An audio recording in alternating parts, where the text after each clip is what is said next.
So hello everyone. देखो UPSC में अगर सक्सेस की ज़रूरत है, मतलब अगर हम आईएएस एग्ज़ाम जैसे जो टफ मतलब ये एग्ज़ाम है, one of the toughest exam consider किया जाता है, इसको अगर हम इसकी अगर हम तैयारी करते हैं तो कुछ चीज़ें हैं जो कि ये डिसाइड करती हैं कि हम फेल होंगे या पास होंगे। और ये एक साइकोलॉजिकल एस्पेक्ट होता है कि हम प्रिपरेशन के किस स्टेज में हैं। अगर आप उन सारी चीज़ों का ध्यान में रखते हैं कि जो कि अगेन आपके फेलियर के लिए रिस्पॉन्सिबल हो सकता है फ्यूचर के अंदर, और उन चीज़ों को आप ना करें, तो आपका अगर प्रिपरेशन बहुत अच्छी है, 1 ईयर या 1.5 ईयर्स अगर आप तैयारी करते हैं तो आपको सक्सेस ज़रूर से ज़रूर मिलेगी। तो देखो सबसे इम्पॉर्टेंट एस्पेक्ट है वो ये है कि हम लोग शॉर्टकट पे बहुत निर्भर करते हैं। मतलब जैसे अभी देखोगे कि जैसे एग्ज़ाम बहुत क्लोज आएगा उस समय ये रहेगा कि 100 आवर्स में ये चीज़ हो जाएगी, 50 आवर्स में ये चीज़ हो जाएगी। देखो ये जो एग्ज़ाम है कोई वन लाइनर टाइप एग्ज़ाम नहीं है, तो यहाँ पे आपको ना अंडरस्टैंडिंग का बहुत मैटर करता है। और अंडरस्टैंडिंग के लिए बहुत ये जो ज़रूरत है कि हम सिर्फ पढ़ें ही ना, पढ़ने के साथ साथ अंडरस्टैंडिंग डेवलप करें। अंडरस्टैंडिंग डेवलप करने के लिए अंडरस्टैंडिंग डेवलप करने के साथ साथ एक सोचने की क्षमता भी हो, जैसे टॉपिक्स को लिंक कर पाना, कनेक्टिविटी स्टैब्लिश कर पाना। जैसे अगर स्टेटमेंट बेस्ड क्वेश्चन आते हैं और उनमें हमें अच्छा करना है तो अंडरस्टैंडिंग बहुत अच्छा होना चाहिए। और अंडरस्टैंडिंग किसी भी टॉपिक का ये होता है कि आपने जब पढ़ा उसके बाद आपको चीज़ों को कनेक्ट करना है, एक टॉपिक को दूसरे से कनेक्ट करना सीखना है। इसमें बहुत इंपॉर्टेंट है कि जो आप कंटेंट आप कंज्यूम कर रहे हैं या किस तरीके का कंटेंट आप पढ़ रहे हैं उस पर निर्भर करता है कि आपका प्रिपरेशन का लेवल क्या है। और फिर आप मे बी जो भी सब्जेक्ट्स हैं उनके लिए आप शॉर्टकट नहीं ढूंढोगे। देखो शॉर्टकट उन चीज़ों का हो सकता है जहाँ पे अगर आपने 80% चीज़ें कंप्लीट किया, 20% बचा है, तो उसमें कुछ चीज़ें हैं कि थोड़ा थोड़ा करके चले गए। लेकिन अगर आप ये सोचो कि यार मुझे इतने सारे सब्जेक्ट्स पढ़ने और उस पर शॉर्टकट्स की तरफ जा रहे हो, तो वो वहाँ पॉसिबल नहीं है। और आजकल जैसे जैसे यूट्यूब में वीडियोस बहुत सारे आपको मिल जाएंगे कि मैंने ये किया, इससे मेरे 140 नंबर आ गए, इससे मुझे 150 नंबर आ गए। तो वो एक ट्रेंड चलता है, तो हमको कुछ स्पेसिफिक पॉइंट्स को जो हाईलाइट करते हैं उनको फॉलो कर लेता है, और हम सोचते हैं कि नहीं ठीक है, अगर उसके आए तो मेरे भी आएंगे। तो ये चीज़ थोड़ा सा हमें देखना पड़ेगा कि ऐसा कुछ नहीं होता है। यहाँ पे ध्यान में रखना है कि एक प्रोसेस होता है, उस प्रोसेस में आपको जानना, एक माइंडसेट होता है, उस माइंडसेट को आपको डेवलप करना है। चाहे वो किसी आप टीचर के माध्यम से करें, मेंटर के माध्यम से करें, या सेल्फ स्टडी के माध्यम से करें। तो ये शॉर्टकट वाली टेंडेंसी आपको छोड़नी पड़ेगी।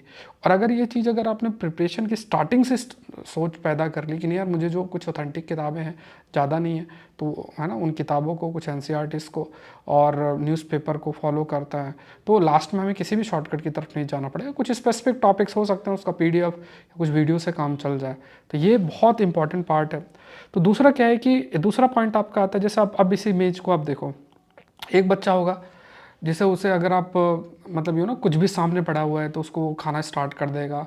और है इस प्रकार का, मतलब एक मतलब अगर आप अपने आप को इस बच्चे के सामने रखो कि आपके सामने भी कोई भी कंटेंट आएगा आप देखना शुरू कर दोगे, या उसको उसी तरीके का कंटेंट देखने का प्रयास करोगे, और एक इल्यूजन रहता है। जैसे देखो क्या है कि अगर सक्सेस की ज़रूरत हो तो उसमें ये बहुत ज़रूरी है कि हम ये जानें कि सिर्फ आइडियाज़ आएँ तो उससे काम नहीं चलेगा, आइडियाज़ के साथ एक्शन होना ज़रूरी है।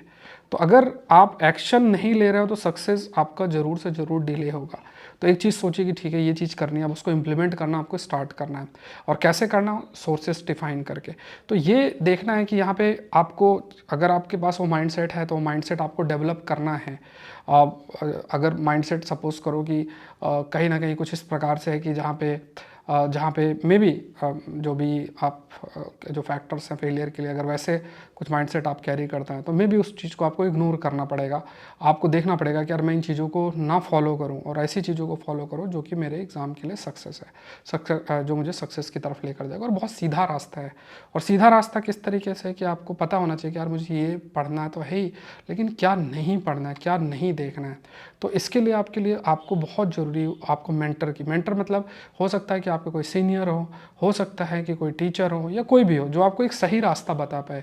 और जिस प्रिपरेशन के आप स्टेज में होंगे, अगर आपके पास आपको रास्ता दिखाने वाला है ना, रास्ता दिखाने वाला अगर आपके पास नहीं है, तो आप मानकर चलें कि इतना ज़्यादा मिस इन्फॉर्मेशन है कि उस मिस इन्फॉर्मेशन में आप डूब जाओगे, 3-4 साल बीत जाएंगे, पता भी नहीं चलेगा। ठीक है, तो ये ध्यान में रखना है।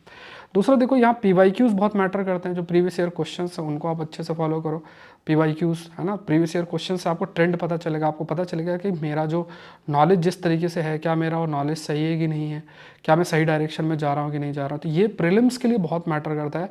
प्रीलिम्स में आप PYQs को लगभग आप मानकर चलो जितने साल का आप कर सको सिविल सर्विस से रिलेटेड, फिर अगर आप उसे कर लिए CAPF CDS के GK क्वेश्चन कर सकते हो। इससे आप प्रॉपर ट्रेंड एनालिसिस कर सकते हो। आपको पता होगा कि 5 ईयर्स का एक पीरियड लेकर चलो, अभी जैसे है ना, जैसे 21, 22, 23, 24, 20, तो इस टाइप का जो टाइम पीरियड चल रहा है, तो किस तरीके से UPSC प्रश्न फ्रेम कर रही है, तो वो आपको एकदम बहुत अच्छा सा क्लैरिटी, बहुत अच्छी क्लैरिटी आपको होना चाहिए कि यार अभी इस टाइप का जो है कहीं ना कहीं आप कह सकते हैं कि इन जगहों को फोकस किया जा रहा है, तो क्या मैं उन चीज़ों को कवर कर रहा हूँ, क्या उस लेवल का मैं कवर कर रहा हूँ। तो इस चीज़ को देखते रहना चाहिए, ये लास्ट में नहीं हो सकता है, तो ये देखना चाहिए, ठीक है। तो एटलीस्ट 20 ईयर्स आप कर सकते हो। फिर क्या है कि निर्भरता जो हमारी कोचिंग नोट्स के प्रति बनी रहती है, तो वो हमें थोड़ा सा अवॉइड करना चाहिए। जैसे क्या होता है कि कुछ चीज़ों के लिए आपको बुक्स पढ़नी ही पढ़नी है, ज़्यादा नहीं, जैसे 8-9 बुक्स हैं आपकी, कुछ NCERTs हैं, तो कोई कितना भी बोले उन शॉर्टकट की तरफ मत जाओ। आप देखो कि यार उनकी बुक अवेलेबल है, तो उनमें मुझे कोचिंग के नोट्स पर अपना सर नहीं वो करना है, मतलब है ना, आपको जो बुक्स हैं तो उनको करना, और अपनी नॉलेज का एक्सपेंशन, ट्रेंड जो एनालिसिस आपने किया, तो अपने नॉलेज का एक्सपेंशन आप प्रीवियस ईयर क्वेश्चंस के माध्यम से करो। मान लो कोई टॉपिक है नहीं आता है तो कोई बात नहीं, वहाँ से आप जो सोल्यूशन उसको देख के अपने नोट्स में ऐड ऑन कर सकते हो। तो ये चीज़ ध्यान में रखना है कि एक सेल्फ स्टडी फोकस करना है, और जो बुक्स हैं उन बुक्स को आप पढ़ो। जैसे आज देखो, आजकल टाइम टेक्नोलॉजी का एरा है, टेक्नोलॉजी का एरा क्या है, जैसे आपने क्या किया कि बुक्स हैं आपके पास, आपको पता है मुझे ये बुक्स पढ़नी है।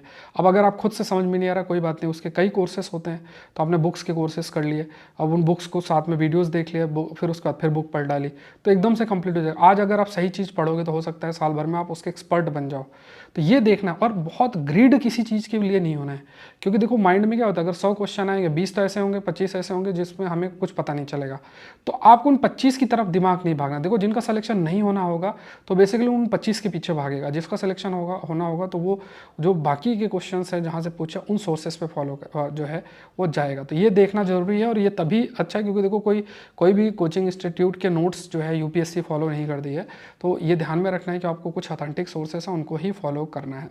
दूसरा, जब तक हम प्रिपरेशन करते हैं तो उसमें क्योंकि हमने ट्रेंड एनालिसिस नहीं किया, तो अपने रिसोर्सेज को डिफाइन नहीं करते हैं कि हमें ये सब्जेक्ट्स है स्पेसिफिक UPSC के कहाँ से पढ़ने हैं, और उस पर हम अपने आप को, मतलब जैसे मान लो आपको कोई हिस्ट्री पढ़ाने लग गया तो 4 महीना हिस्ट्री लगा दोगे, 5 महीना हिस्ट्री चल रही, फिर ज्योग्राफी चल रही है, फिर ऐसे है ना। तो कोचिंग में भी ऐसे ही चलता रहता, साल भर आपका चलता रहेगा, साल भर 1.5 साल 2 साल वही करेंगे, कुछ सब्जेक्ट्स उनका ध्यान ही नहीं जाएगा, एग्रीकल्चर नहीं पढ़ेंगे, IR नहीं पढ़ेंगे, साइंस टेक नहीं पढ़ेंगे, ऐसा बहुत सारी चीज़ें वो पढ़ाएंगे ही नहीं, ठीक है। तो बहुत सारे जो रिसेंट ट्रेंड में जो एरियाज़ हैं उन पे फोकस नहीं जाता, न्यूज़पेपर बेस्ड करंट अफेयर्स चीज़ें फोकस ही नहीं कोई करता। तो जब तक आपकी रिसोर्स की क्लैरिटी नहीं है, और आजकल सब कुछ अच्छे, मतलब क्योंकि देखो बहुत सारे ऐप्स हैं और कोर्सेस हैं, उनके माध्यम से आप कर सकते हो। आपको पता है मुझे ये चीज़ यहाँ से पढ़नी है, ये चीज़ यहाँ से पढ़नी है, ये चीज़ें पढ़नी है, उसको आपने कवर कर लिया, तो आप कवर आपने कर लिया तो आपके लिए बेनिफिशियल आपके लिए रहेगा। तो ऐसा नहीं कि आप लाख 4 लाख रुपए दे के कहीं फंस जाओ, आजकल वो टाइम नहीं है। और आपको अपना ज्ञानवर्धक करना है तो आप यूट्यूब चैनल्स भी हैं साथ में, और भी ऑनलाइन अच्छे कोर्सेस हैं, उनके माध्यम से चीज़ें आप कर सकते हो। तो ये चीज़ ज़रूरी है कि एक बार जो बुक्स डिफाइंड है, कोर्सेज डिफाइंड है, और रिसोर्सेस आपने डिफाइन कर रखा है, और आपको एकदम आपका माइंड बहुत क्लियर है यार कि मुझे यही चीज़ पढ़नी है, आंसर राइटिंग में फोकस करना है। अगर आप प्रीलिम्स की बात कर रहे हो तो प्रीलिम्स के पेपर सॉल्व कर रहे हैं ऐसे। फिर प्रीलिम्स में देखा जाए तो CSAT एक बड़ा एरिया बनता है, इसको इग्नोर नहीं करना है। और न्यूज़पेपर बेस्ड करंट अफेयर्स लोग बिल्कुल ध्यान नहीं देते हैं, और इसमें बहुत एक्सपर्टीज चाहिए होती है इसको कवर करने का। ऐसा नहीं कोई भी न्यूज़पेपर खोला पढ़ाना शुरू कर दिया, और आप क्योंकि नए आपको सब कुछ लगेगा। तो न्यूज़पेपर का भी एक तरीका होता है पढ़ाने का, न्यूज़पेपर से कंटेंट एक्सट्रैक्ट करने का एक तरीका होता है, और उसको आपको मतलब उस चीज़ को बहुत सीरियसली लेना पड़ेगा, उस चीज़ को देखना पड़ेगा कि यार हाँ यहाँ से बिल्कुल प्रश्न बन रहे हैं। और अगेन जो भी ये प्रश्न आप कह सकते हो कि जो भी ये प्रश्न बन रहे हैं न्यूज़पेपर से प्रश्न बन रहे हैं, और जो हर सब्जेक्ट के आपके एडवांस टॉपिक्स है उनका सोर्स आप सर्च करोगे तो न्यूज़पेपर ही सोर्स उसका बन रहा है। तो उन चीज़ों को आप बिल्कुल इग्नोर ना करें, पढ़ाई करते रहें। और अगर आप इन बातों को ध्यान में रखते हुए प्रिपरेशन करेंगे, इन बातों को माइंड में अगर आप रखेंगे, तो आपका सिलेक्शन जो है वो ज़रूर से ज़रूर होगा, ऐसा मेरा मानना है। तो ये बहुत इंपॉर्टेंट है। और अगर आप IAS एग्ज़ाम की तैयारी कर रहे हैं तो आप जुड़ सकते हैं। एक इम्पॉर्टेंट ऐप भी है आपके प्रिपरेशन के लिए, तो मैं आपको बता देता हूँ। जैसे प्रीलिम्स का क्रैश कोर्स आपका चल रहा है, तो आप डाउनलोड करें सौरभ पांडे CSE ऐप, इसके माध्यम से आप अपनी तैयारी कर सकते हैं। हिंदू सेशन है तो आप Saurabh Pandey UPSC YouTube channel है, उस पर आप जा सकते हैं। तो अच्छे तरीके से आपका सौरभ पांडे UPSC जो है यूट्यूब चैनल है, तो वहाँ से भी आप अपनी पढ़ाई कर सकते हैं। मतलब हिंदू सेशन और 5am सीरीज़ है, ये सब चीज़ें आप कर सकते हैं।